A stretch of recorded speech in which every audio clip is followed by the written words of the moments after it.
Bonjour, c'est Victor avec mon ami Maude qui va démontrer pour le tutoriel guerrier 1 et 2. Je sais, Sabrina a déjà fait un tutoriel guerrier 1, 2 et 3.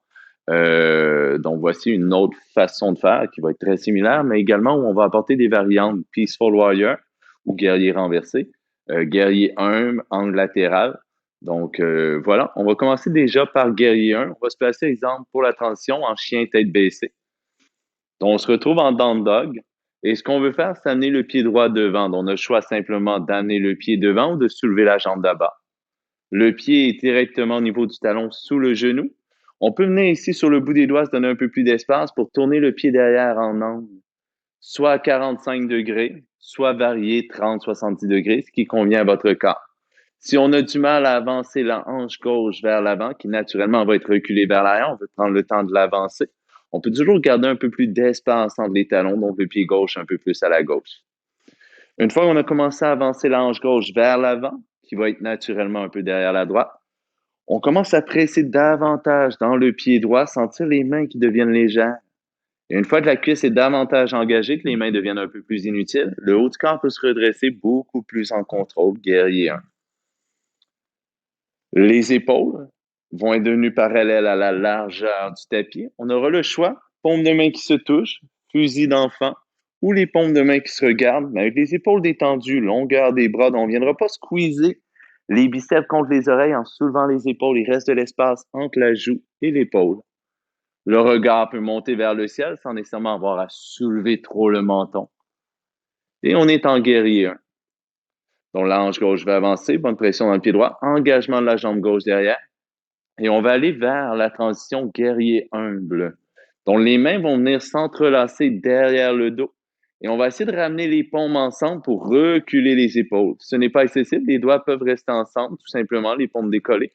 Mais essayer de descendre les épaules et d'ouvrir le cœur.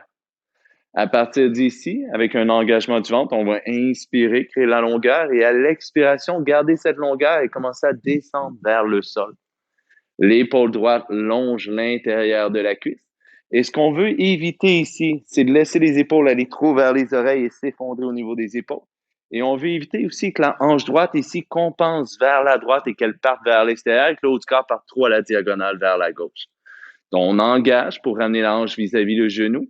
Et si jamais on sent qu'on n'a pas l'espace nécessaire pour vraiment rentrer l'épaule à l'intérieur de la cuisse, ce qu'on peut faire, c'est avant d'aller en guerrier 1, se donner un peu plus d'espace avec le pied gauche qui va être soit plus à gauche ou le pied droit qui va être un peu plus à droite. Donc, les pieds vont être beaucoup plus distancés en largeur, ce qui va nous donner un peu plus d'espace.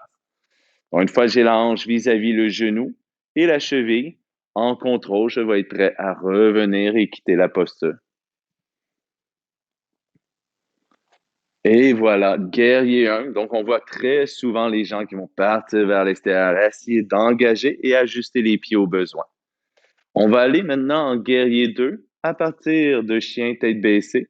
Mais cette fois-ci, on va le faire sur le sens. Ah, mais vas-y encore sur ce sens-là. Ça va être bien. On est en guerrier 2. On veut amener un pied devant, que ce soit le droit ou le gauche. On tourne le pied derrière à 90 degrés ou à la limite légèrement rentré vers l'intérieur si vous préférez. On vient déposer tout le dessous du pied au sol jusqu'à la base du petit orteil. On sent le pied qui s'écrase à la terre, la jambe s'engage. Et on va remarquer ici, en venant sur le bout des doigts, des fois la hanche gauche va sortir vers l'extérieur.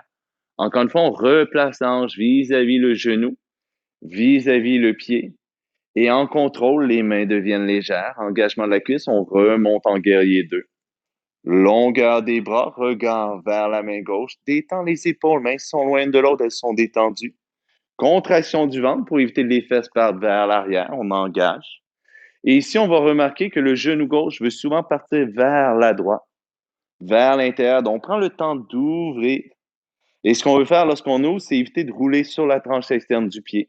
On garde bien tout le pied au sol et la jambe derrière reste bien engagée. Pour Peaceful Warrior, ou comme certains appellent guerrier renversé, contraction du ventre, on a le choix de venir déposer l'avant-bras droit dans le bas du dos et venir chercher l'intérieur de la cuisse pour garder bien ouvert pour éviter que le genou rentre à l'intérieur. Et à l'inspiration, on garde cette longueur, on va monter la main vers le haut, s'incliner légèrement vers l'arrière et respirer dans le flanc gauche. Peaceful Warrior. On a le choix aussi si on préfère simplement déposer la main droite derrière sur la cuisse et ça va longer la jambe juste des fois, jusqu'au tibia ou jusqu'au mollet, mais on va éviter de presser sur l'articulation du genou. Donc, on ne veut pas nécessairement s'effondrer complètement vers le sol et s'arrondir, on veut garder cette longueur et respirer dans le flanc. Parfait. On revient tranquillement en guerrier 2. L'ange devant était resté bien ouverte. Et on va aller vers l'angle latéral. Donc, ce qu'on veut faire, encore une fois, c'est garder une longueur du haut du corps et déposer le coude gauche sur la cuisse, un peu plus près du genou que de la mi-cuisse pour éviter de s'arrondir. Et du pied à l'épaule, on a cette longue ligne à 45 degrés environ et le bras droit va continuer. Contraction du ventre. Le genou reste en ligne avec la cheville et la hanche. Longueur ici du bras. On va essayer d'alléger le coude gauche pour faire travailler davantage la cuisse en pressant le pied contre le sol, plutôt que mettre tout le poids dans le coude. Et à partir d'ici, si on va amener un peu de grand engagement musculaire, ce qu'on peut faire, c'est ramener le regard exactement en ligne droite, engager le ventre et laisser l'autre bras s'étirer à la diagonale. Posture un peu plus funky, comprend si ça convient, tout en contrôle. On va redéposer. Si on va aller plus loin, peut-être que la main gauche peut venir jusqu'à la terre à l'intérieur du pied. On fait attention, par contre, si on atteint le sol et que notre épaule droite compte complètement vers l'extérieur, ce qu'on va faire, c'est plutôt utiliser un bloc pour être un peu plus haut et ramener les épaules pratiquement en ligne l'une avec l'autre. Si on veut aller plus loin, on peut entrelacer la cuisse. Donc, ce qu'on va faire, on va amener la main gauche au niveau de la hanche gauche et venir chercher avec la main droite sans tomber vers l'extérieur. Souvent, quand on va chercher, ce qui va arriver, on va compenser avec la hanche qui part sur le côté. On garde bien engagé, bien en ligne. Et on va souvent tomber vers le côté. Rester en ligne, reculer l'épaule droite et regard vers le ciel. Excellent. Tu veux quitter la posture avant qu'on l'achève. Donc, on ne veut pas tuer le monde non plus. Donc, si je récapitule rapidement, simplement, pour la dernière posture, ce qu'on rentrelace la cuisse, je vais ramener Maud à son rythme, peut-être avec l'autre jambe. On veut entrelacer la cuisse et non l'entrejambe. Si, au moment de croiser, on n'atteint que l'entrejambe, on n'ira nulle part avec ça. On entrelace la cuisse. Tout le haut du corps est en ligne. On reste en ligne avec la cuisse et sa fesse ici, la hanche n'est pas tombée vers l'extérieur. Donc, on continue à avancer un peu la région pubienne vers l'avant et garder cette ligne tout en contrôle. Alors voilà, guerrier 1, guerrier 1, guerrier 2, Peaceful Warrior, angle latéral et entrelaçage de cuisses, qui je crois n'a peut-être même pas de nom. Donc, soyez heureux, soyez heureuses et respectez votre corps en tout temps. Namaste.